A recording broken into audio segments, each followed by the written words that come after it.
We're joined by Michael Young, editor of Diwan at Carnegie, and we discussed the latest Iranian attack on Israel that happened over the weekend, and we looked back on October 7.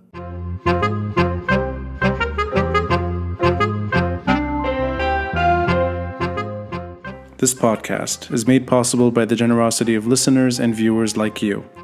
Kindly consider a contribution through Patreon or PayPal. Links are in the details box. Any amount is appreciated. And follow us on social media. We're on Facebook, Instagram, and Twitter. The handle, the Beirut Banyan. Rate and review us on Apple Podcasts. And to stay updated with video releases, subscribe to our YouTube channel. Thanks for listening, and thanks for watching. I'm Rani Shatar, and this is the Beirut Banyan.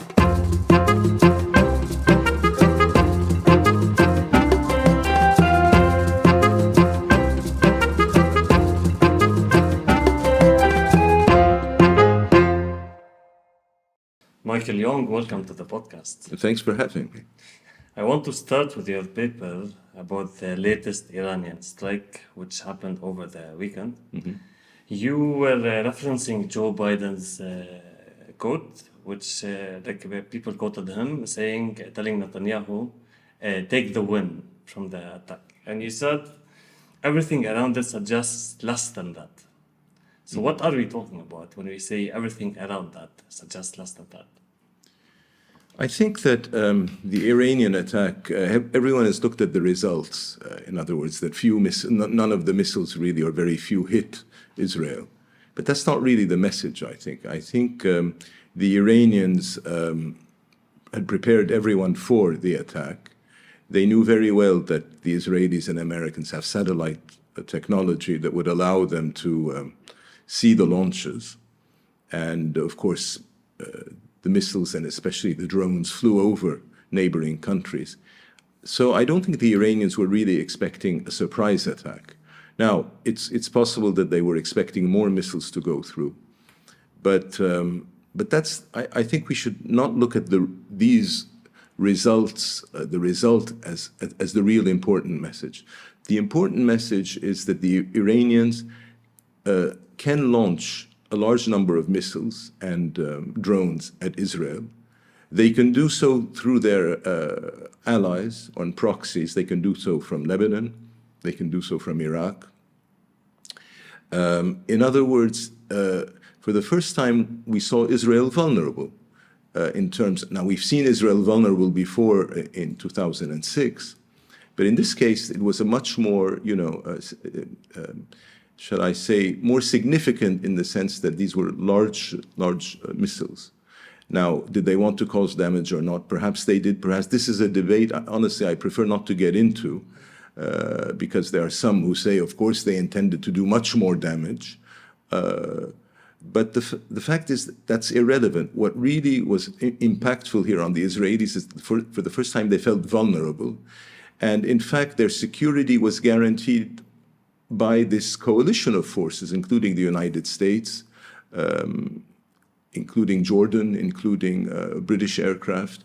In other words, the Israelis feel very insecure when their security is guaranteed by outside parties. And frankly, it's always been a principle of Israeli, defensive thinking. I won't call it doctrine, but thinking that they should have overwhelming power and deterrence capability over their opponents. But this is not what happened here. And I think that's why the Israelis were so keen initially to retaliate, to be able to say, at any level of escalation by our enemies, we can go even further. Especially after October 7, no? That whole reputation. Definitely October 7 was a factor in this, definitely. But all the time, this has always been the case. Israel does not like the idea that any other power in the region can have the capacity to damage Israel as much as Israel can damage them. They always want to have the ability to destroy their opponents more than their opponents can affect Israel. Is it more likely, how likely it is that they would retaliate in an intense matter and not like a normal retaliation? I don't know, honestly. There is a lot of speculation now. You've had foreign officials who said and Israeli officials who said the decision has been taken. But I think there's also a lot of negotiation taking place behind the scene. And I think the Israelis are using this threat of retaliation to actually get concessions elsewhere. For example, today in the Al-Arabi Al-Jadid newspaper, they were saying that that an Egyptian source was saying that the Israelis were willing to have a very limited retaliation against Iran in exchange for a green light in the Rafah operation. Now, exactly what these terms mean isn't clear, but I think that Netanyahu has been very clever over the months in a way putting himself in a position where he creates a crisis, a threat. The Americans say, no, you can't do that. And in exchange for making concessions, he gets what he really wants. Yeah, I was going to ask about this because Netanyahu is known for not being a risk taker in general, but he would still do strike the consulate of Iran, for example. So I don't know how it works. As you said, he's been maybe intelligently putting himself in that position, but as a non-risk taker, he seems keen to escalate things, especially with a strike in Syria. Well, the thing is that you're right that the attack against the diplomatic compound, we don't actually know what was the exact status of that building. There was a Syrian family apparently living in the building. So was it actually a diplomatic or not? It's irrelevant because it was within the diplomatic compound, and the Iranians were always going to interpret it as an attack against the diplomatic facility. But I'm just saying that too because, there are many nuances to this thing. The news today is that Netanyahu is the one resisting in the government. I was reading an article by an Israeli commentator, and he was saying that there are two people in the government who are actually resisting today a retaliation. It's Netanyahu and Ari Aderi, who is the head of Shas. Whereas the generals in the government, in the cabinet, Benny Gantz, Eisenkot, and Halevi, the chief of staff, they want to retaliate because they're thinking in military terms. But your point is well taken. When they attacked the Iranian diplomatic facility, what was their intention? My belief is that deep down, maybe Netanyahu wants to drag the Americans into a conflict with Iran. This is my belief.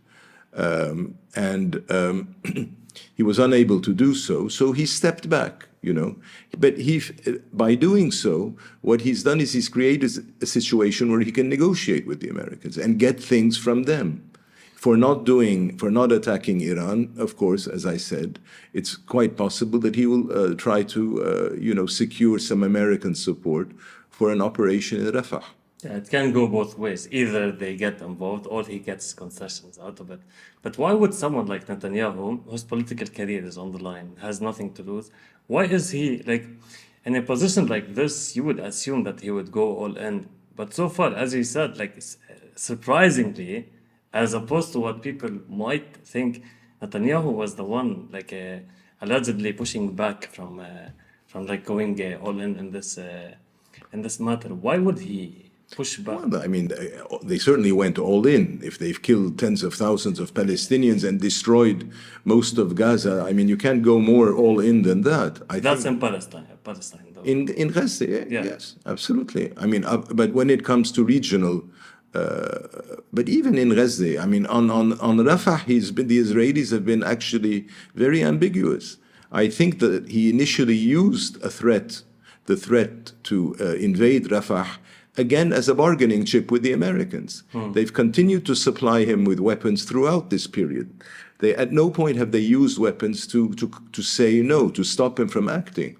And partly I think it's because he's created these artificial crises with them by saying, I'm going into Rafah, I don't care, I'm going in, by basically delaying negotiations over the hostages, by saying, I'm going to retaliate against Iran. All these things create mini crises, and then the Americans come and they, as they always do, they say, well, what will persuade you not to do this? Or else he understands that the Americans, they always look for a solution which involves a concession by the Americans.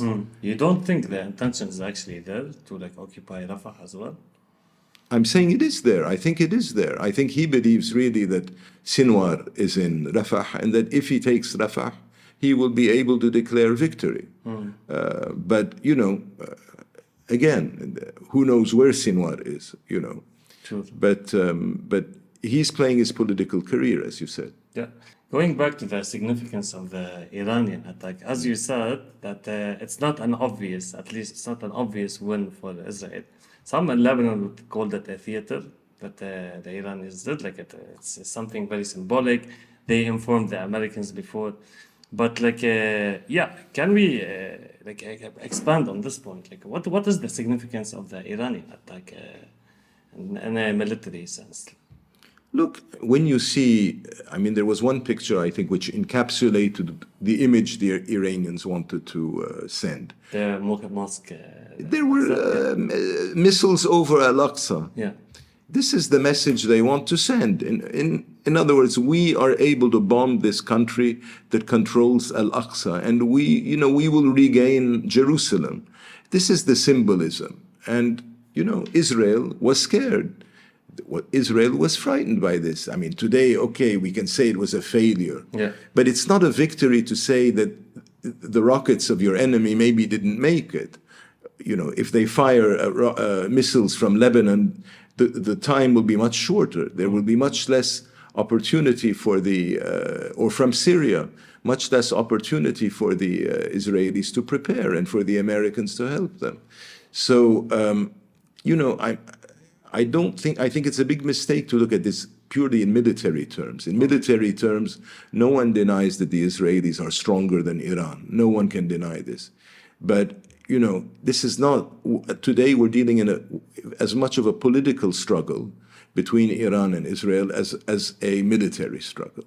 It's really a situation where the Iranians have managed to build over the decades sort of a group of forces around Israel that in one way or another have the capacity to hit Israel, whether it's in Syria, whether it's in Lebanon, or even to an extent in Iraq. And the Houthis in Yemen are playing a different role, of course, by blocking the Bab el-Mandab. But other than that, but still, Iranian regional power is there.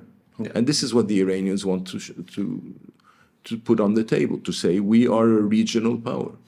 Before the Iranian attack, the momentum, as opposed to when the war first started on October 7, there was an increasing momentum of more empathy towards Gaza as time passes. You think from the Western world, you think the Iranian strike changed that empathy? Like it was... I've heard this argument many times that, look, at the end of the day, what is a priority for Iran is Iran's Iran. It's Iran. Gaza is expendable. They don't want to lose Gaza, but at this point in time, the Iranians, are not in a position to reverse what the Israelis have done to Gaza. So their priority is to show the Israelis that they are a regional power.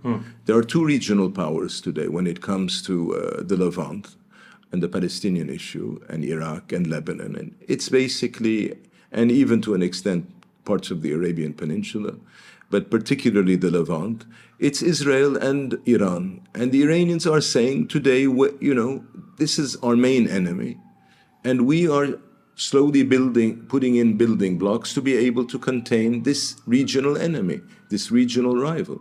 And the Israelis as well, their main focus, forget Gaza, even before Gaza, the main focus of the Israelis was to try to build up alliances with Arab states in such a way that they would be in a better position to contain Iran, and especially in Iran that may have a nuclear weapon one day. But aside from what Iran's intention is, in general, do you think the Iranian strike changed the rhetoric, the narrative in terms of Gaza? It made more empathy towards Israel rather than Gaza? I don't really buy this. The Israelis, what they've done in Gaza is so shocking and so terrible. This is not going to be erased because the Iranians fired a few missiles at Israel, frankly. And the fact is, even here, there's a big debate. Who provoked whom? it is the Israelis who bombed this this Iranian diplomatic facility. Now, we can get into a long debate about how it's the Iranians who may have, by creating this sort of what they call the wahdat al-sahat, Yes. this sort of unity of the arenas, that maybe this it was a factor. Of course, we're in the midst of a regional struggle for power. And, both sides are making steps and moving the pawns forward against the other. So this is not something surprising. But the thing is, on a human level, what has happened in Gaza is so horrifying. The large number of killings of many, mostly of innocent civilians, the fact that they've destroyed most of Gaza, the fact that they've committed war crimes and certainly also crimes against humanity, that they've starved the population. All these things are not going to be erased anytime soon, or I think ever. I think this is a fundamental black spot on Israel's reputation. In the West, Yeah. particularly. Yeah, because in the East it's already there, like in the Middle East at least. You were mentioning that Israel, Netanyahu might be trying to push the U.S. into getting involved in a regional war. Do you think that, you're an expert on American policy, do you think that that's a possibility? Look, I think the Israelis have always felt that the only way that they can weaken Iran, especially its nuclear program, is if the United States is on board. The Americans, if you can get them involved in a regional war, then they will ultimately, if Israel is involved, it's difficult for the Americans not to come to the assistance of their ally.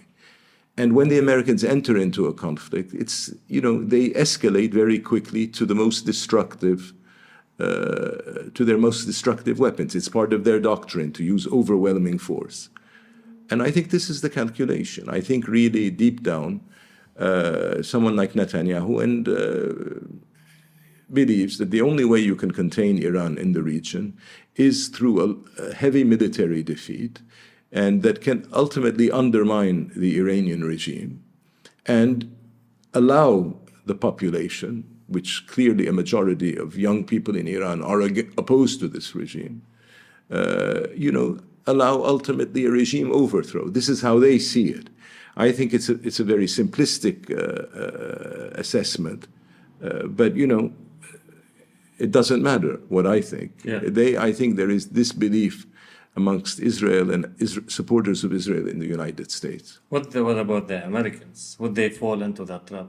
Would they be in a Well, up to position now, where they they haven't. are forced into? Up to now, they haven't. Yeah. Even the Bush administration, George W. Bush, Yeah. in the early 2000s, was not willing to attack Iran. They invaded Iraq. They were not willing to attack Iran over the nuclear issue. And none of the administrations since then have done so. Obama was not willing to attack Iran. On the contrary, I think Obama's vision was that we arrive at a nuclear deal with Iran and we accept that Iran plays a major role in the Middle East. We recognize that Iran has a role to play. If you remember in his interview with Jeffrey Goldberg in the Atlantic, Obama had said that his regret was that the Iranians and the Saudis had not divided the region among themselves. In other words, his vision was that you have the big Sunni power, Saudi Arabia, the big Shiite power, Iran, and they should come to an agreement between themselves to sort of manage the region between themselves. And in this way, the United States can withdraw, not leaving chaos behind it. Without an agreement about Rafah, could we see the U.S. withdrawing all of its support, at least some periodically military support towards Israel, Michael? I don't think the Israelis will enter into Rafah without an American green light. Because they need the resources or the alliance itself? Like, No, what look, is it? I think we have to understand something. Although Netanyahu has always been very skillful at manipulating the American administrations, very skillful. He did this with Obama after the nuclear deal with Iran. He's done it very well with Biden in the last 6 months. But when the Americans set even a tentative red line, it's rare for the Israelis to cross it without, of course, there are many reasons.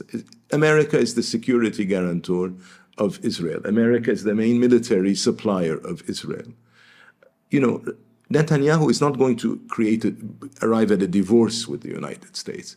And look what they did. A few weeks ago, the Israeli army withdrew most of its forces from Gaza, maintaining just a force along the center part of the territory. And this seemed to be an Israeli effort to meet American demands. You know, what has been the American position is don't enter with your forces into Rafah. Base yourself on the contours of Rafah and make military operations to attack Hamas, but without killing a lot of people. And so a few weeks ago, the Israelis seemed to be applying this logic. And, you know, the situation has calmed a bit in Gaza. But still, I still think that with respect to Netanyahu, he wants to take Rafah, at least to be able to kill Yahya Sinwar.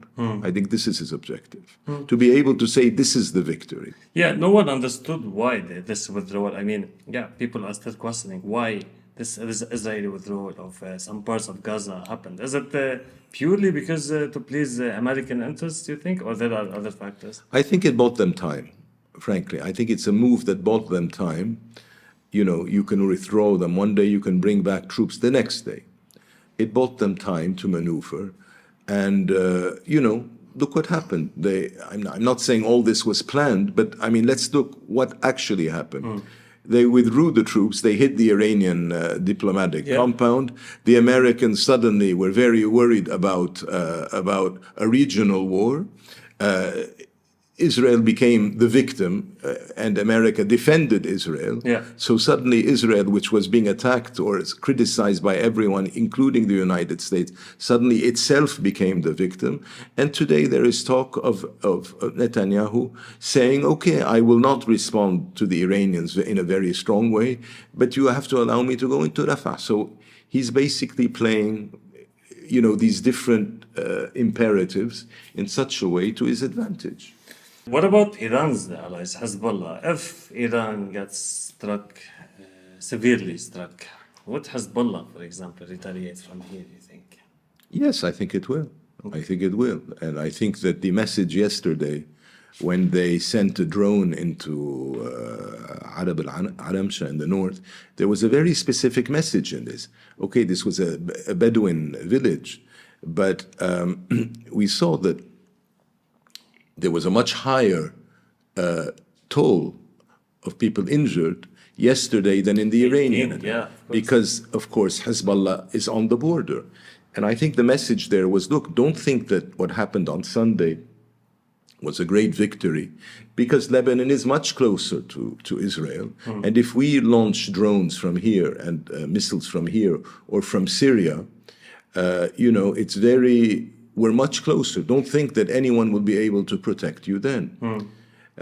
You see, and I think there was a very specific. This was the message in what they did yesterday. What do you think of the Iran-Hezbollah relationship? I think a lot about this relationship. In terms of, okay, I liken it to an employer-employee relationship. But sometimes the employee is skilled enough that they can have some room for maneuvering or for some having some independence. So do you think Hezbollah has that, or is it like a purely, like if Iran decides something, Hezbollah will follow? No, I don't think the evidence shows this. I mean, look. Can we talk about this? The evidence including, look, already when it comes to domestic Lebanese politics, Hezbollah has a wide margin to decide itself. And I think that the Iranians trust Hezbollah. Okay. Now, this is a big part of the importance of Hezbollah, their ability to play Lebanese politics in the way they want and define the priorities and their alliances the way they want. It's not Iran that told Hezbollah to choose as a candidate Stayman Franji. It's not Iran that told Hezbollah to have as their ally Nabih Berri. You see what I'm saying? Yeah. So, Michel Aoun. or Michel Aoun. I think there is a wide margin of maneuver on the part of Hezbollah inside Lebanon. And I think that the Iranians also trust Hezbollah and they trust Nasrallah. Okay. So I don't really think that the term proxy is an accurate term in this case. I just don't. As opposed to the Houthis, for example, No. or Hamas, like is it? No, I don't think the Houthis are a proxy, and I don't think Hamas is a proxy, frankly. Yeah. Honestly, maybe to a certain extent, maybe you could say that there's more influence amongst the groups, the Hashd al-Sha'bi groups in Iraq. But even there, look, you see, I think the Iranians, this is, again, not the real, let's not miss the main point. The point is that all Iran's allies know what Iran wants. They know what the red lines are for Iran. They know their own red lines. They know what the priorities are. And they maneuver within this sort of confines of this. They don't have to take orders. But we know... What if they disagree? Like, what if this atmosphere that umbrella that you're talking about, what if it was like a clear example of that is Hezbollah's intervention in the south, for example? It could be against their interests because they have supporters and they have the Lebanese population that could go against them because Lebanon is struggling economically. So in this case, it could be that the interest of their allies, Hamas, clearly, like Hamas already said, we expected more from Hezbollah. It could be that what the Iranians wanted, I'm not saying it's the case, and their own partisan interests contradict with each other. No? And in such a case, can they actually... No, I think the Iranian Hezbollah interests when it came to after October 7th were the same. Okay. They were the same. I think that they both understood that what happened in Gaza was... now, there's a big debate. Did Sinwar do what he did by not inform the Iranians? I don't know. I mean, but these are the signs. I would say so. I think so. But can I prove it? No, I can't prove it. But the thing is, the Iranians and Hezbollah after October 7th basically were on the same wavelength. They both understood that they should not allow a situation where Israel would be able to retaliate massively against Lebanon or Iran. And at the same time, they understood that they had this strategy, the unity of the arenas strategy, the Wahdat al-Sahat strategy, that they wanted to preserve this strategy. So they had to do something that preserved this unity of the arena strategy, while at the same time not pushing for a war that could destroy Lebanon or even extend to Iran. So they were on the same wavelength. But now, to answer your question, if there is disagreement, we have to understand what kind of disagreement. I think on many issues, the Iranians probably allow Hezbollah a wide margin of maneuver. They probably defer to Hezbollah on the local Lebanese scene, you see. I don't think that they give orders when it comes to domestic Lebanese politics at all. I think they allow Hezbollah to do its thing. What about foreign stuff? What if there is a disagreement? Well, in this case, of course, I know it's very theoretical. There is, obviously, you have the Quds force of the Revolutionary Guards, which is sort of Iran's regional operations institution, military operations. And of course, there, I think Hezbollah works in coordination with the Iranians, of course, previously with Qasem Soleimani. Yeah. Now, and again, the relationship, I think, for example, there was a story that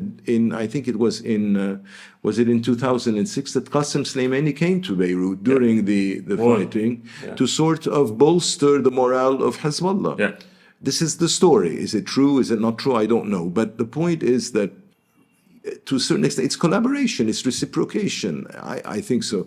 It's, those who dislike Hezbollah will say they're a proxy, they take orders. Yeah. But, okay, that may work as a political insult, but in reality, I don't think that's the case. I think it's more complicated than that.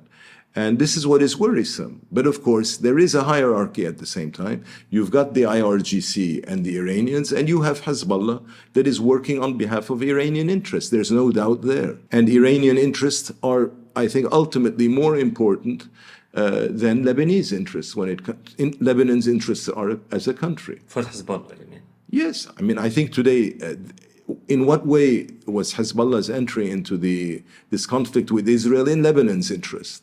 You have between 80 and 100,000 Lebanese in the border area who have moved out of the border area in the last 6-7 months. I mean, they would claim that if they did not do that, Israel would have struck anyway and would have surprised them. So they anticipated that strike. Okay, fine. That's what they say. But if they had done nothing and the border had remained calm, why would Israel have struck? I mean, I don't know. Maybe. But this is an excuse. I think this is an excuse because Hezbollah knows that no one in Lebanon, and even their supporters in the Shia community, want to pay a price on behalf of Iran.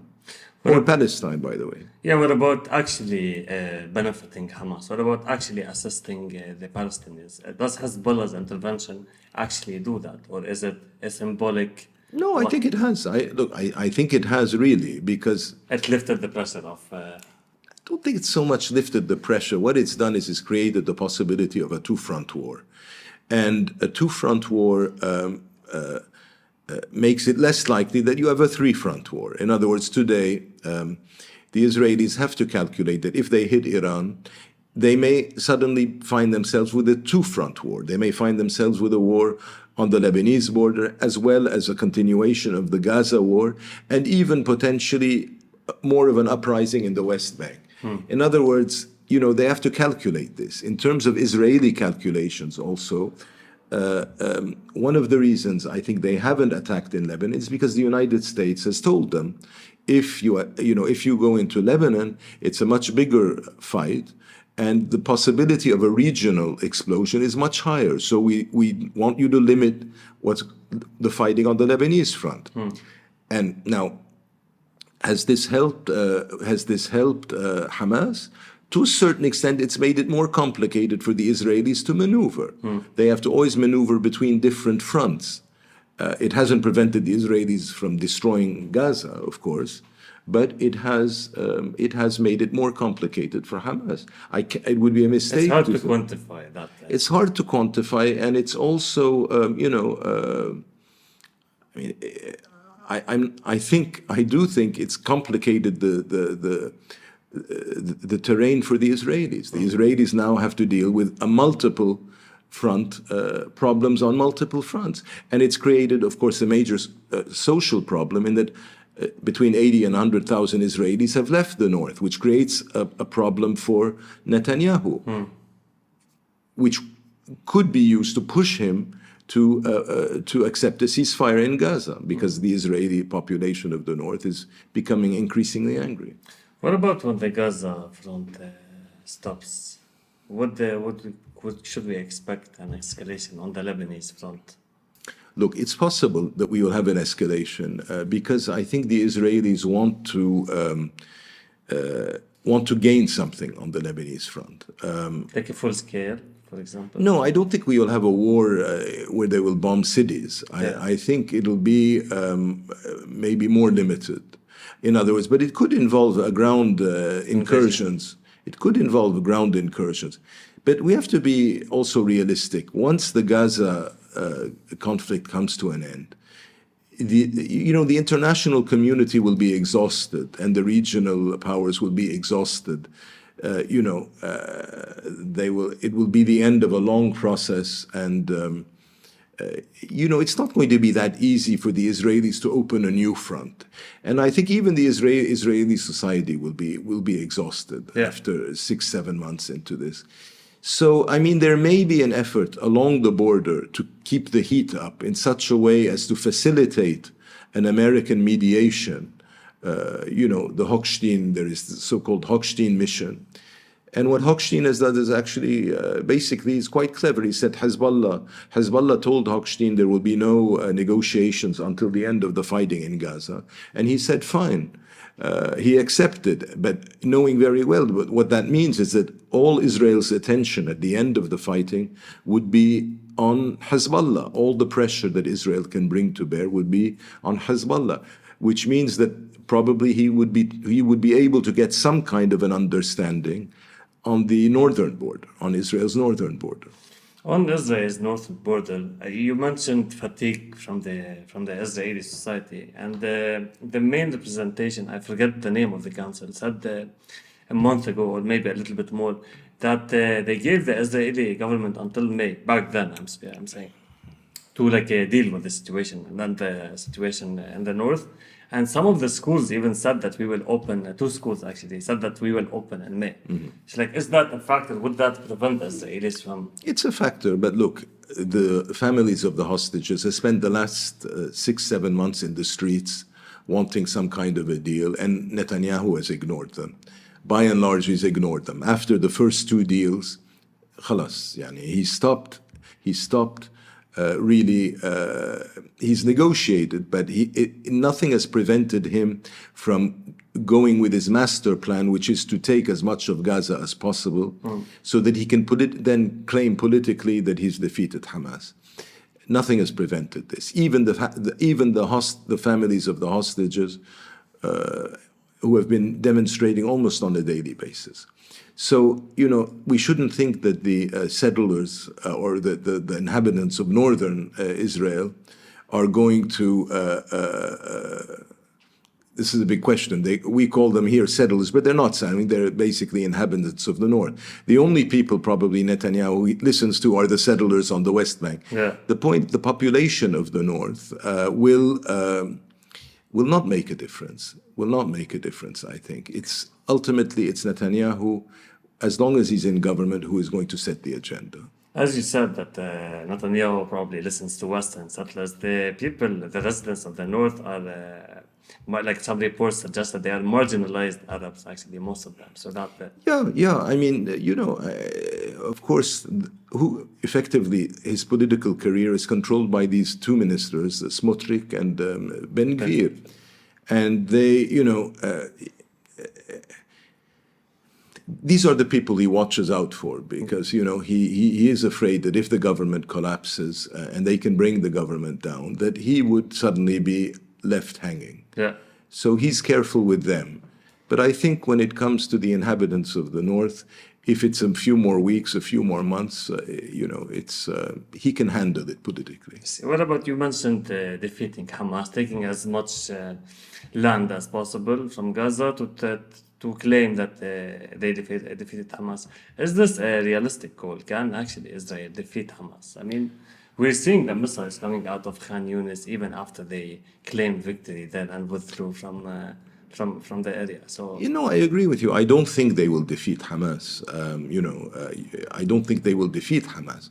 But definitely, Gaza has been neutralized for a long time as a place that can be used effectively against Israel. And the thing is that the Israelis will probably not leave Gaza. They're going to maintain a presence there. The situation of Gaza is very, very worrisome. I mean, they basically depopulated much of the area. You have hundreds of thousands of people who simply no longer have a home. I think the Israelis ideally would like to push a lot of these people out of Gaza. Yeah. They may not be able to, but over the years, with the destruction that has taken place, you may see more and more people leaving. How? I don't know, through various means, illegally and legally. I think this is how the Israelis see it. They see Gaza as a place that to be secure, should basically, be a wasteland. And that Israel should have the ability to control everything inside this. And I think they will maintain a military presence within Gaza. What about in their war with Hezbollah?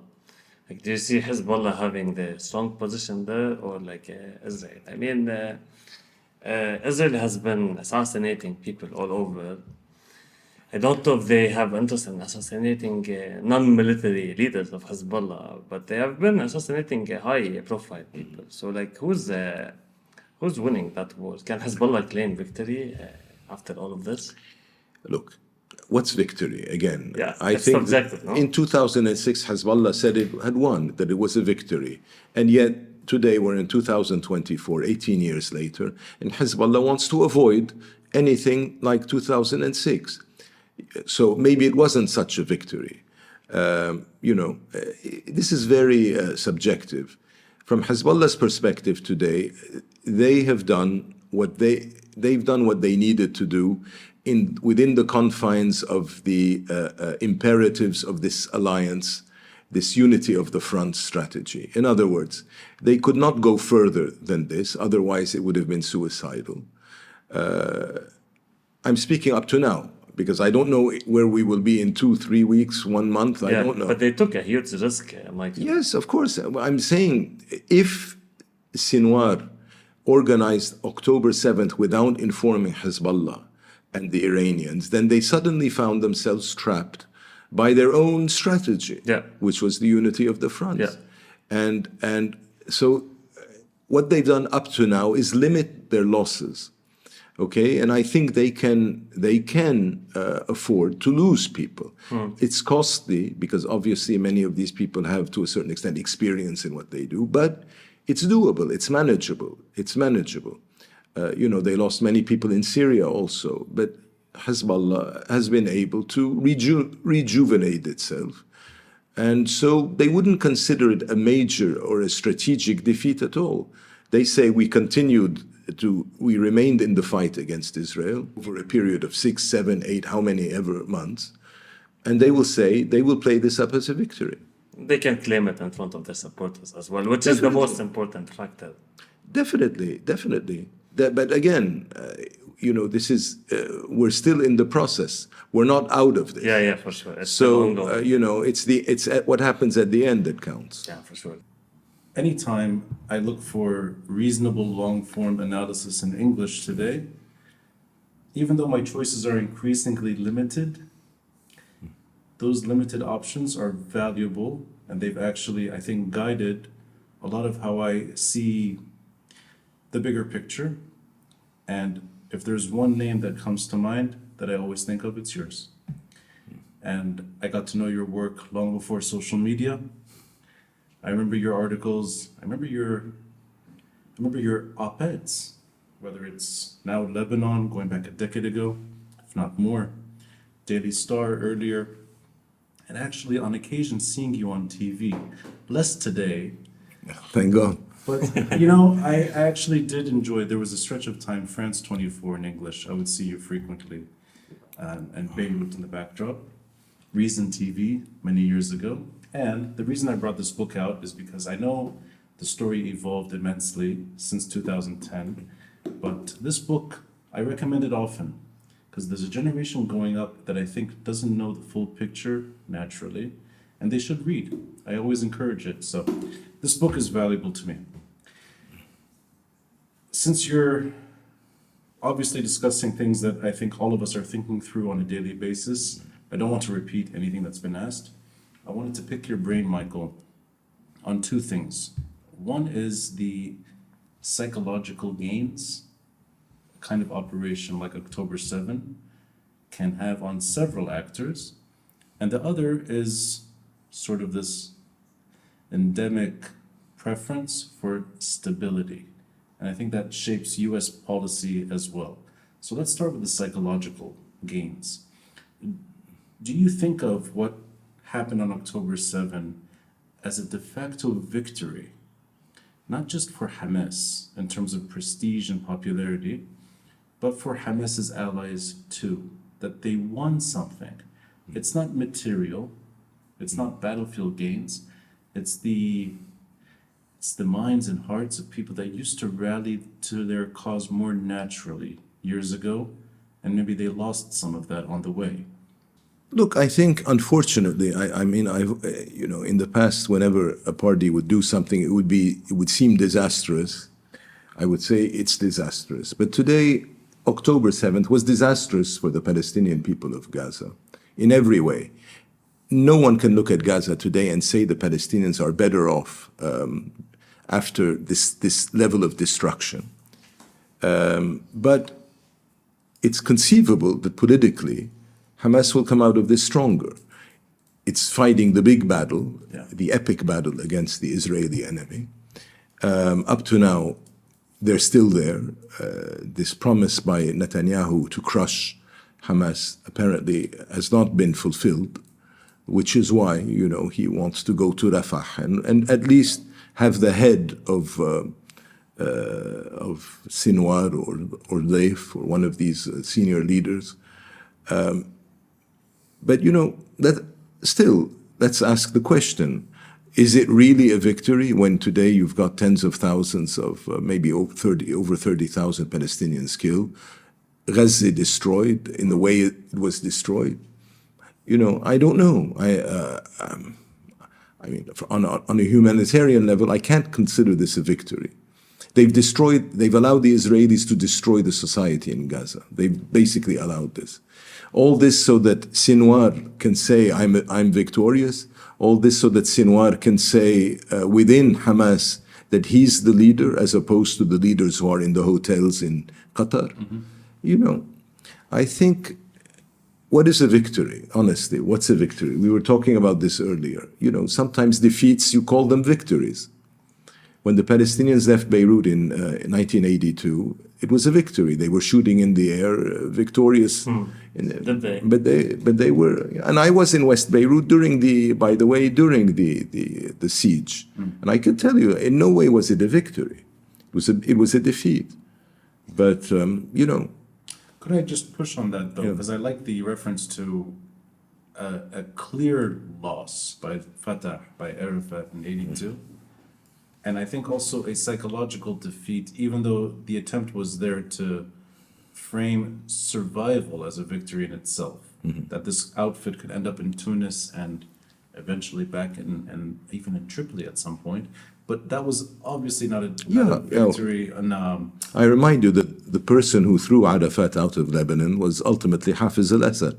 It wasn't Sharon. Right. He came back, and it's Hafiz al-Assad. So that kind of, what I think is an obvious defeat versus now, where you're absolutely right that Gaza has become not just carnage, there are words that I thought that we would not use in 2024, and they're real, that this real destruction of society in Gaza is there for the time being. I don't think this is a thing that can be fixed anytime soon in our generation. I think this is hopeless at the moment.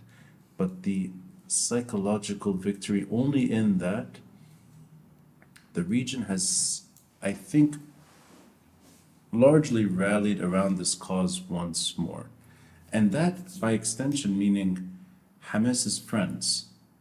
It seems like there's a benefit in terms of legitimacy, not so much military success. Let me take it a step further. Oh, sorry. But you're going in a direction in which I agree with completely. One thing the war did is showed the brutality of the Israelis and the fact that the Israelis have no solution to the Palestinians other than open-ended repression. Yeah. This is a victory, okay? In terms of public opinion worldwide, it's a victory, and it's created rifts between actually the United States and many countries in the world who basically see the United States as complicit in what is mass murder in Gaza. But was this the plan initially when they decided on October 7th to make this operation? Did they really think that all the consequences? I don't think so. They may be able to play it up as a victory, and certainly when this war is over, the United States will come out of this, I think, worse off. Israel will come out of this worse off, definitely.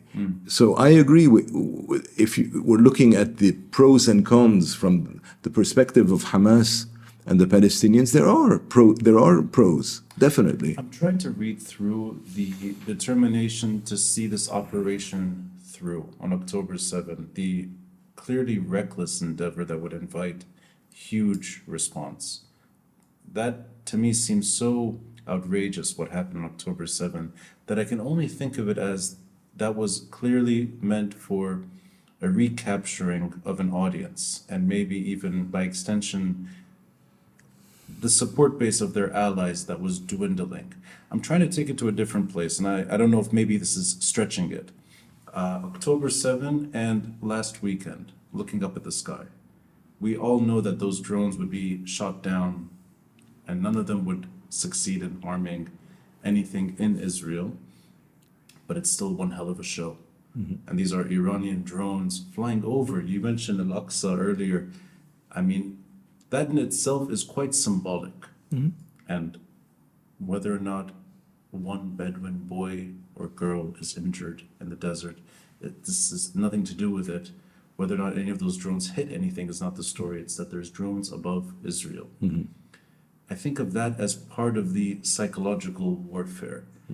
Is that a way of maybe linking these stories together, in that all these actors are trying to maybe re-solidify and maybe stabilize a shaky foundation, whether it's Iran, Hezbollah, Hamas, or any of these groups, that this was an operation meant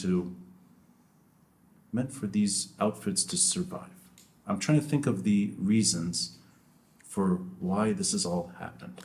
Why, in that case, did they not want Hezbollah to open a major front from Lebanon? Right. Because if we ended up like Gaza, it wouldn't have been a victory, I think. I think it's very difficult to calculate what constitutes victory and defeat. You're absolutely right. I think that the Iranian response on Sunday was a success, despite all the talk of this being a big failure. I think this is it's like a shopkeeper's way of looking at it. How many missiles fell, and then we calculate, is it good or bad? This was completely irrelevant. It was a political message. It's the fact that from Iran, can launch hundreds of missiles and drones on Israel, and basically the Israelis have to depend on outside assistance to defend themselves. Yeah. For me, this was definitely a victory. And we were speaking earlier, if they do the same thing from Lebanon or Syria or Iraq, the time that the Israelis have to react and their friends will be much less, and the damage will be much more, I think. But still, if Lebanon were destroyed, would this constitute a victory for Hezbollah? I don't think so. I don't think so, because I think that Lebanese society is a very complicated society. And I think the Hezbollah and the Iranians realize it. Do you think that if Lebanon is destroyed after a war, we will be able to reconstitute Lebanon? I don't think so. I don't think that we would see Lebanon reconstituted in the same way. Yeah. I think that it would fundamentally break what is already broken, namely our sectarian social contract. And I think losing doesn't necessarily bring success. You see what I'm saying? Even if you lose heroically, it doesn't necessarily bring success. And even today, even in the South, Hezbollah will have at some point to satisfy its own electorate in the South, because many of the villages in the South are being destroyed by the Israelis. Their olive groves are being burned. I mean, the Israelis are really destroying a lot in the South, because they know that this is going to ultimately be something that Hezbollah has to deal with. The linking to Hezbollah, I don't want to misquote you, but I think I'll paraphrase that what's good for Iran is not necessarily good for Hezbollah. And I think that's from an earlier reaction shot, if I'm not mistaken, in Diwan, that it's almost a machine that's trying to preserve its functionality, and every piece of the machine serves a different purpose. And that I completely agree that risking Hezbollah or exposing Hezbollah would be more suicidal to Iran than any other operation. That's their crown jewel. But taking it to a more recent reaction shot, I think this is last week or just maybe a few days ago. It was as the drones were flying over, and I think it was maybe the day after. On Sunday. On Sunday, yes. Same, yeah, that day. Yeah. That day. And you made reference to a phrase that I had not heard in a long time, the Iron Wall. It's by Jabotinsky in the 1920s, I think. 23, I think, his essay, yeah. 23. And I know that phrase actually from Avi Schleim, who wrote a book called The Iron Wall, and that military triumph is always the point, not compromise or agreement, that you have to have a military victory. It's more that you have to have overwhelming military superiority, Right. so that your enemies cannot think of defeating you. Right. And if you have such superiority, you don't need to negotiate with them. Yeah. You can impose on them, you can negotiate later. but from a position always of overwhelming strength. So in that persistent framework, which is the situation I think we both know from our whole life experience, there's no military defeat. Israel cannot be challenged effectively on the battlefield. Whether it's 2006, whether it's today, whether it's Hamas right now, or any other operation, Israel seems to win consistently on the battlefield. Maybe not consistently, but they seem to come off fine militarily, but psychologically it seems like they're more exposed today than ever. And that includes, I think, the way friends look at Israel too. And I'll try to take it to the US. Friends, not necessarily Republican or Democrat, friends meaning the accepted status quo that US policy preserves Israel's interests. I don't know if you feel this way or not, that things have changed in public attitude towards Israel in the US. And I only turn to a few observers in this country that can think through that effectively. So I'd like to ask you if you sense that there is a shifting attitude in the US that could translate into maybe a different policy long term. Yeah, definitely. We've seen within the Democratic Party, the rise on the left of the Democratic Party of people openly critical of Israel within American institutions. Okay, they don't have a major role. Israel is still very powerful in the institutions of the American government, their allies. But for the first time, you have people within the American Congress who are basically condemning Israel. You have young people.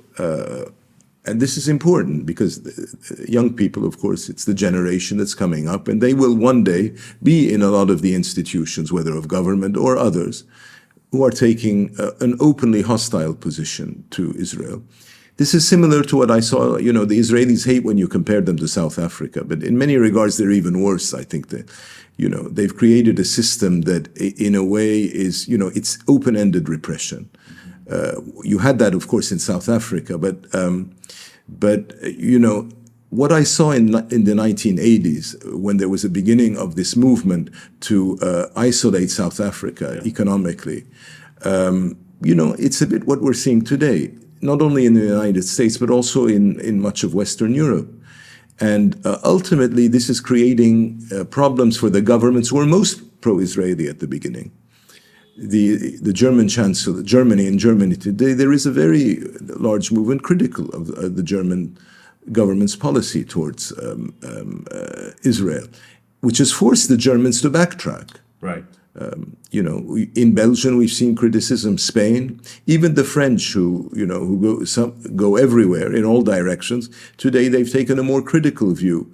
We're seeing emerging in the European Union a more critical view of Israel, saying enough is enough. Okay. Definitely, this is going to have political implications in the future. Forecasting the election season in the U.S. and how this war has, I think, hurt Biden from his base. The threat of not voting for Biden among otherwise Democratic supporting Arab Americans or even Jewish Americans too, that maybe have been more outspoken than ever. That's a very good point, by the way. Yeah. Some of the most severe critics of Israel have been from the Jewish community. This is something we should not at all forget. If you want to build a coalition against Israeli policies, you need to have on your side Jews, not only American Jews, but from all countries who are critical of this policy, and there have been quite a bit. Do you think that could actually, by extension, hurt Biden in the elections? Yeah, I was going to say, it's not reflected on politics, the change in public opinion. Yeah, I don't know if it has that kind of sticking effect. It has the potential to affect, of course, in states such as Michigan, for example. Yeah. There are, and we saw this in terms of those who were uncommitted in the primaries, okay? So definitely there is the potential but we're not in November yet. Yeah. And I think there is time between now and November for the situation to change. But the thing is, beyond this, Palestine has become an issue in terms of American politics, which was never the case. It's not often that you see a foreign policy issue, Israel-Palestine, any issue being a major issue in an American election. In this particular case, it's becoming an issue. Americans still have other priorities, maybe. Most of them don't care about Gaza. But it does, because it's such a tight race, probably going to be a very tight race, the impact is much greater. And it's forcing Biden to recalibrate. So yes, definitely, to answer your question. Sure, go ahead. Can't Hamas claim this as a victory, what you're saying? The fact that it's affecting even American politics, and it's paving the way for a discussion about the possibility of a Palestinian state.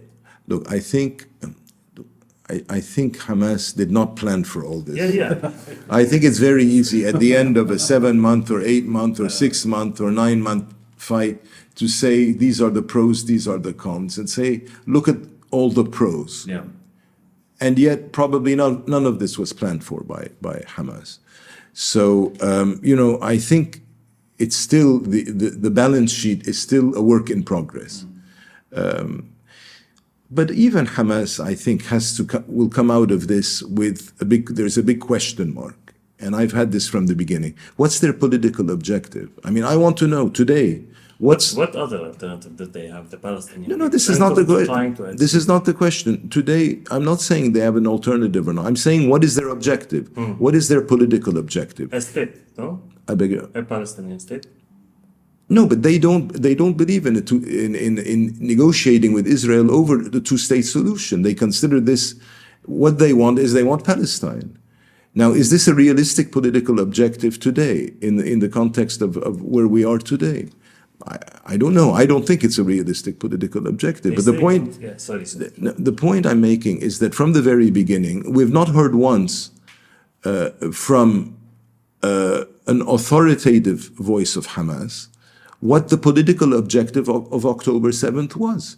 We did hear, I think it was Khalid Mash'al, no, not Mash'al,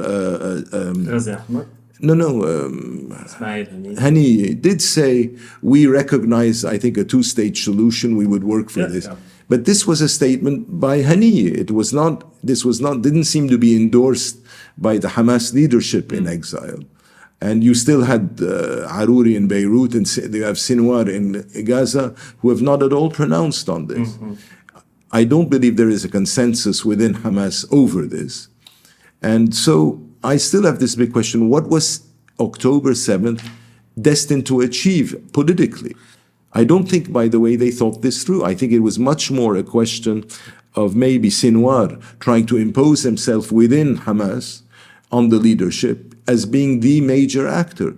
And maybe Sinwar did not expect that October 7th would be such a success. Right. I would even speculate they were unaware of that rave party. I think, well, I don't know, but certainly there are many question marks. Yeah.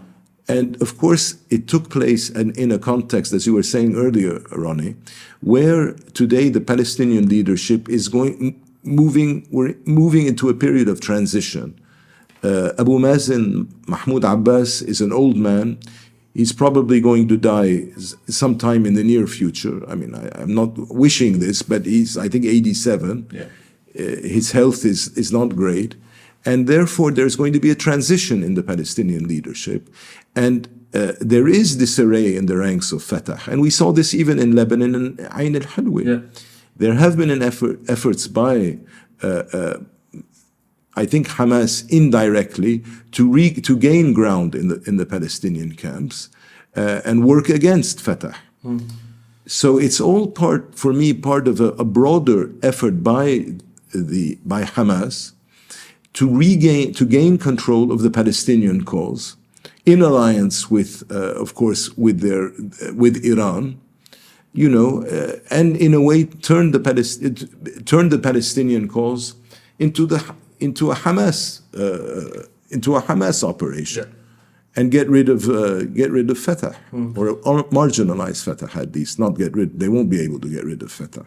I think it's in America's detrimental policy bubble. It's a piece you wrote in Diwan last month, where you acknowledge that the two-state likelihood option is more or less gone, that American policy is not even remotely moving in the right direction, and that there seems to be, I think it's almost a permanent Israeli veto on a two-state solution.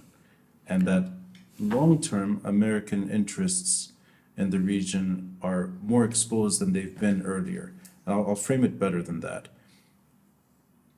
The dialogue about Arab-Israeli peace, the last 35 years or whatever, since Madrid, has been, I think, completely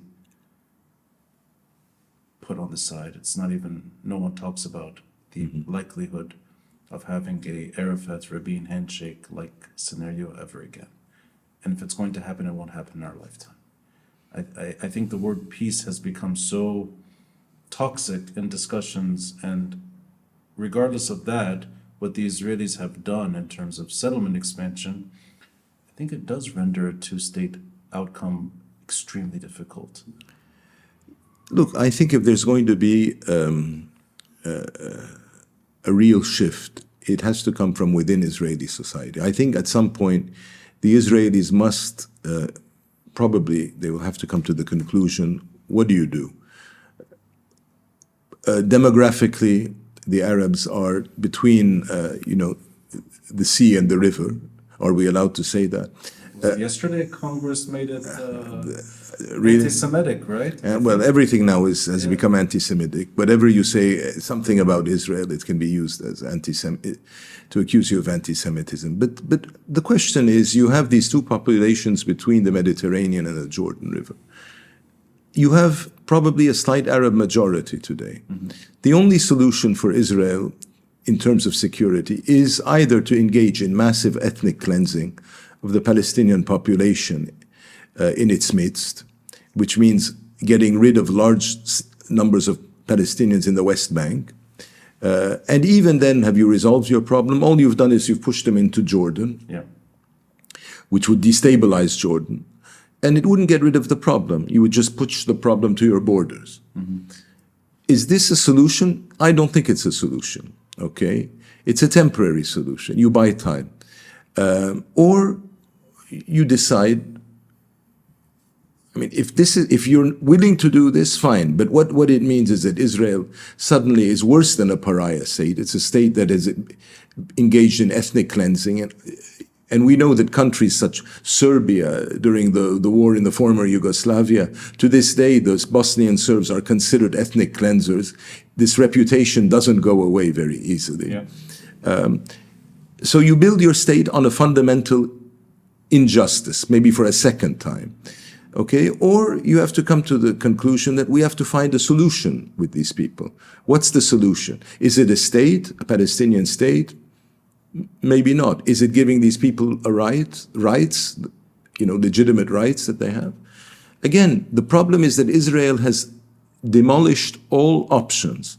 They have left themselves with no options, except the worst option of basically getting rid of the Palestinians. And we saw this on October 8th, immediately thinking went of how can we empty Gaza of the population? This is their thinking.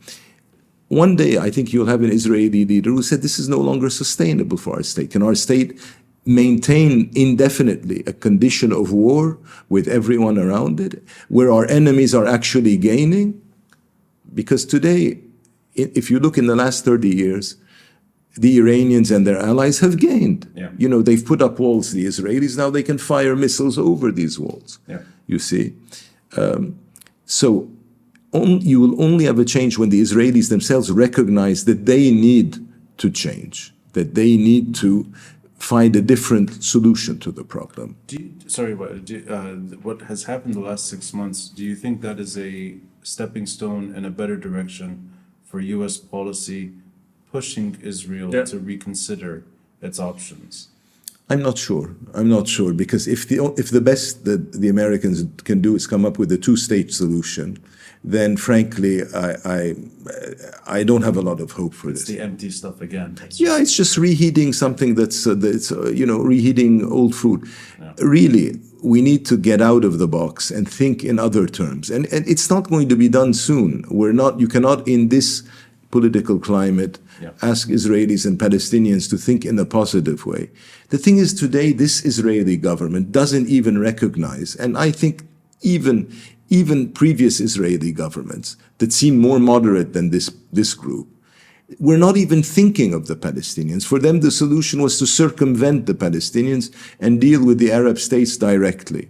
The big thing was what that they were waiting for was peace with Saudi Arabia. Yeah.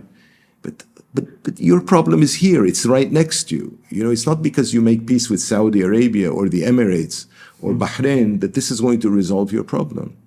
I wanted to ask you, would an American shift in policy in that regard help create that Israeli leader that you were talking about, that would recognize that these concessions have to be made? Like, is it only the Israeli public that could change things, or also American pressure? Look, I don't think that this kind of decision can come from outside, you know.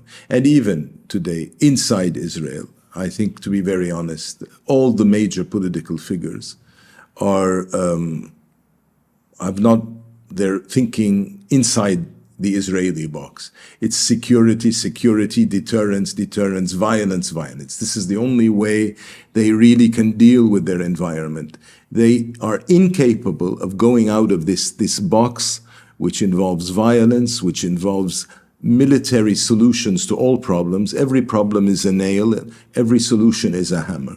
This is the problem. I don't see anyone in the current political class in Israel that has the capability of saying, I'm going to go in a different direction and bring the society with him. I'm very pessimistic in this fight. I think Israel, those who support Israel in the world, think that Israeli security has always to be protected. Mm-hmm. But Israeli security and its obsession with security is actually limiting all its options. And Israel, in the next 5 to 10 years, I think the situation is only going to get worse. When your only option is to engage in the ethnic cleansing of your enemy, that you know that you're in a bad situation. Okay? When you say that I have to engage in a crime against humanity and war crimes to save myself, this is a problem. So I don't know how we're going to resolve it, honestly. From your other question. You know, I'll try to bring it home. The notion of security, and going back to an earlier Diwan piece, Iran's difficult choices, which is in February, about Iran's interests in the region vis-a-vis Lebanon. And I completely agree with something you said earlier, that another July 2006 war in Lebanon could actually bring the permanent partition of cantons within the country. I see that as a real possibility, that you can't put it back together. Maybe the borders don't change in terms of the actual map, but I think there would be a division like Bosnia. Something along the lines of what is it called there? Republika Srpska. Yeah, it's basically a federation between the Serbian Republic and the Croat Muslim exactly union. And a federation born out of war, not out of... Yeah, but there is one big difference with Bosnia, that was imposed from outside. Right. You don't, in Lebanon, it's not going to be imposed from outside. Right. Yeah. It's going to actually be, it's just going to come from, look, already in Lebanon today, the social contract is broken. I think today it's fair to say that the Christians in Lebanon do not feel that they are part of the country. Partly because they've lost so much power, they feel.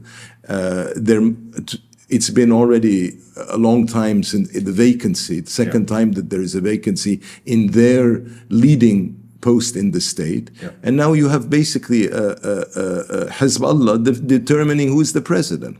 So there is already a rejection of this state in which they don't feel real representation.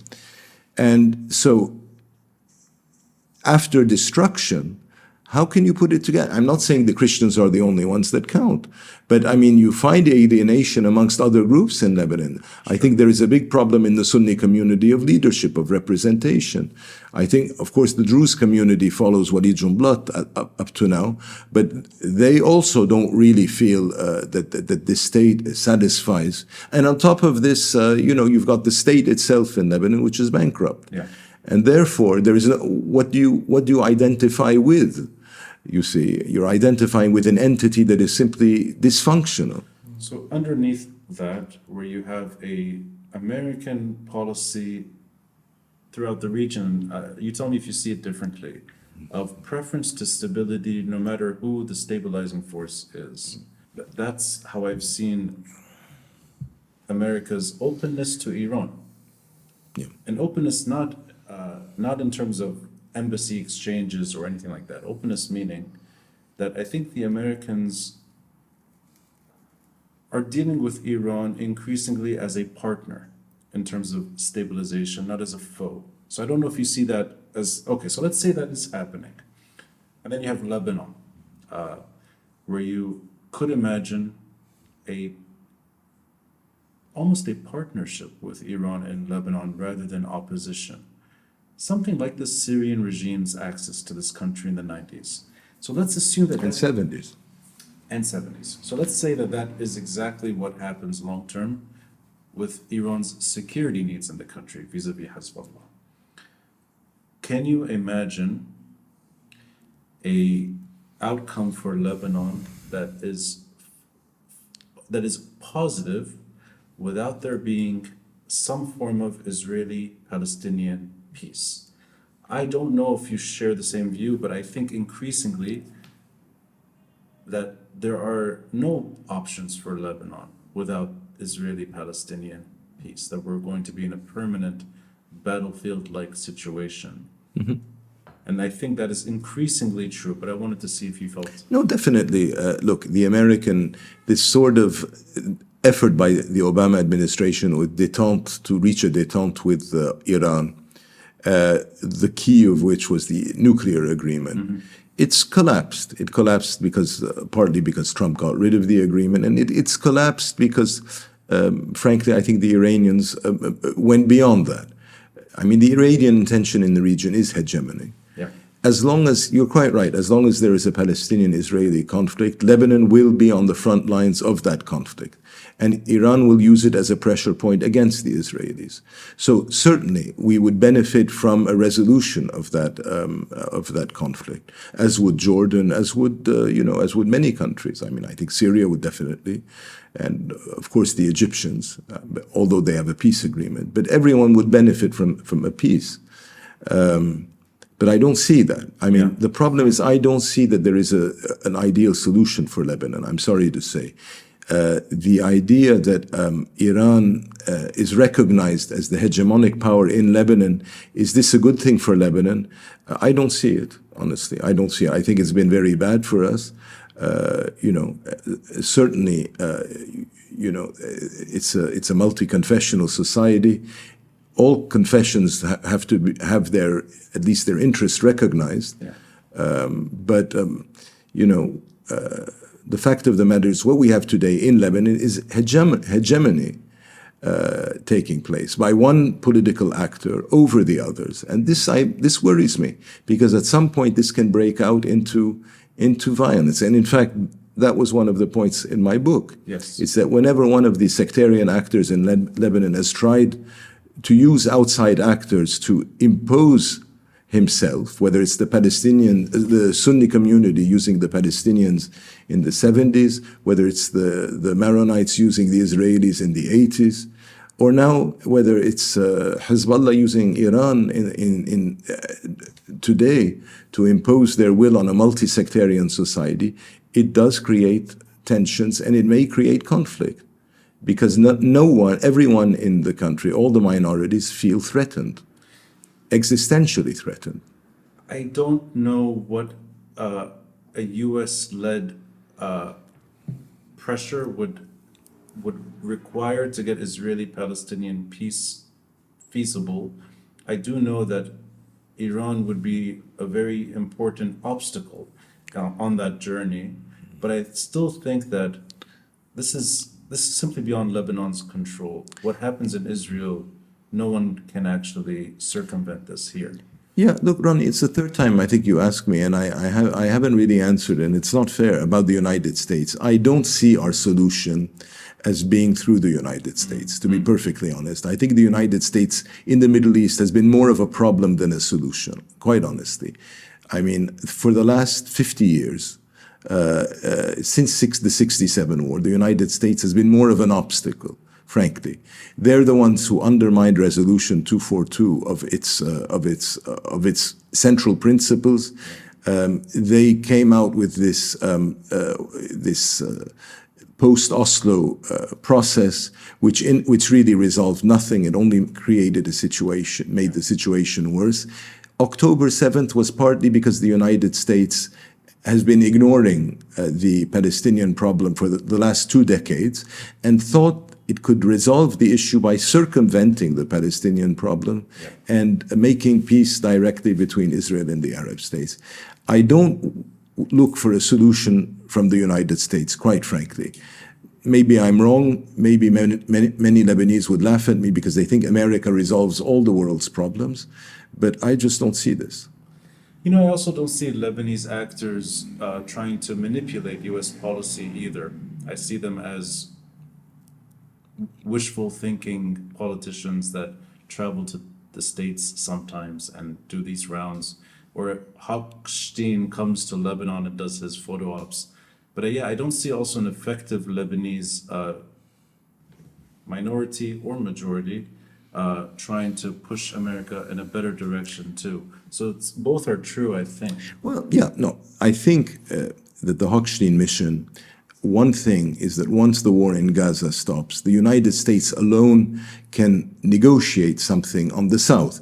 I don't mean that the United States is incapable of resolving these issues, negotiating over border issues, negotiating ceasefires. That's not what I mean. What I mean is that in the bigger picture of trying to define a better future, the United States has been more of an obstacle because this relationship with Israel has not allowed them to really, you know, again, get out of the box. They're thinking the way they've been thinking in the 1960s. Yeah. And at the end of the day, Israel remains an American ally. And if you can't resolve a problem, at least you have this ally that is powerful in the region. And, you know, you might as well support your strong ally. Why do you want to enter into a confrontation with your ally when you can use him to your advantage? It's a bit dated now because maybe so much has happened since October, but I think it was last fall, I think, that there was an exchange it was almost like a letter exchange that was published between yourself and Mark Saad, a Lebanese forces foreign press advisor. And I thought it was actually a lovely back and forth on better approaches, perhaps, in Baabda for the Lebanese forces, which won the largest Christian votes, largest Christian bloc in the country. It's a bit dated now, but it's still the same issue in Baabda. I don't see any momentum at all. I don't see anything happening on the Baabda front. Are you aware of anything that's been happening? Maybe, if it's not behind the scenes, that there's been anything, any momentum anywhere? I don't know of any. There was I think the most revealing thing is that the ambassadors of the 4 countries made a tour yesterday. Yeah. They met with Frangi, I think, but the Saudi ambassador was not with them. Right. And he wasn't with them because apparently there are disagreements within this group. So among the ambassadors, there's disagreements. Between the governments, with how to approach the problem of the Lebanese presidency. Look, the problem for me is, again, a bigger problem. If today you have a vacancy in the presidency and no one is able to fill this vacancy, and the Maronite community itself is not able to unite and say, this is this is the most important Maronite post in the country, and we demand a vote on the presidency, then partly that's because they seem to have lost interest in the country. Yeah. And this is where we are. The institutions of the Lebanese state are disintegrating slowly but surely, and are being replaced by essentially the priorities of Hezbollah and its allies. Okay? And this is where we are. The state itself is a facade. I think the only institution of the state that remains credible is the army. But the army itself, is facing a lot of pressure financial and outside political pressure. But, I'm not going to reduce Lebanon to the army. One of the things that made this country important is that we didn't always have, we didn't have military figures as leaders. Yeah. That's what made us different from the rest of the country, from the rest of the region, I'm sorry. So, this issue of but on Mark Saad, and let me just end here, the problem I was saying there is that the Lebanese forces, which is the largest Christian bloc in parliament, has simply not played politics since the elections 2 years ago. I mean, this was my big problem with the Lebanese forces. It's that if you're the biggest bloc in parliament and the biggest Christian bloc, how do we know this? Yeah. They don't participate in government. They're not really. Where are they? What worries me is something else. It's that if today they seem to have lost interest, it's that they're already thinking in a different context. This is what worries me. It's that today Jaja's major battles are internal Christian battles. It's battles, okay, he has his battles against Hezbollah, but his priority seems to be influence within the community. Yeah. And this worries me. He's thinking in a different direction than the question of we have to preserve the state. And let's not forget that Jaja in the 1980s is someone who was thinking, I think, he was not thinking in terms of the state, he was thinking in terms of a Christian entity. Mm-hmm. And I remember this very vividly. I shared this long-term decline leading to some form of divorce. Is that what you're alluding to, at least? Yeah, but it's a divorce. They want a divorce, but the other partner has to agree to a divorce. If there isn't agreement, how do you create a post-unity United States system? Yeah. Thanks, Michael. 3 years is long. We should do this more often. When you want. It's a pleasure. Was it 3 years last time? I think more, actually. It was أول 17 تشرين. Wow. Yeah, 4 years ago. You should listen to that episode, yeah. Yeah. But Is that it? That's it, I guess. That's it. Okay, Thanks. so Michael Young, I'll say it again. Editor at Diwan, long-form analysis, the man to read. Sorry for the excessive plugs here, but I think it's true. Not many gifted writers are left in this country that make it accessible to Lebanese and foreign audiences. I will say it again. I said it 4 years ago, and I think I said it maybe 10 years ago. You should record your voice. People tell me I have a natural podcast voice. No, you do. Okay, but He definitely does, yeah. It's your voice. I think I'll decline. Well, fair enough. But we're thinking of doing a podcast at Carnegie, but maybe Mhannad, it would be better to do them in Arabic. Get people from the region. Yeah. If there are English episodes, you should. Yeah, no, that was the idea, is that we do a podcast, but I would do it in English and he could do it in Arabic. فيك تحكي عربي انت لا فيني احكي ايه، بس انه احيانا خليه هو يحكي. اوكي. يعني اذا بدي يفوت بالتفاصيل يمكن اهين عليه. اوكي. سمعته على الجديد، لكن تفاجأت انا because اول episode was in English me and Muhammad. الجديد he's very fluent in Arabic, yeah. Muhammad, yes. No, of course, but he used to write every week in Al-Mudun. Oh, I didn't know. I know what I want is another English-speaking voice. There's no one except me doing this English day in, day out. It should be you. That's a nice offer. Okay. I'll think about it. I would think about it. Yeah. Thanks, Michael. Thanks, Pagani. It's a pleasure. Thank you. Thanks for listening and watching. And a friendly reminder to support this podcast by contributing through Patreon or PayPal. All links are in the details box.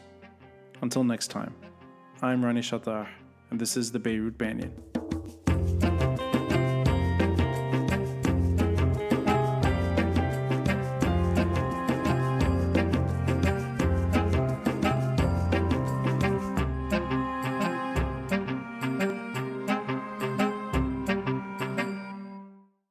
Just yesterday, a day before the recording of the episode, Hezbollah inflicted the highest amount of casualties among the Israeli army, around 17 injured. Some of them are severely injured.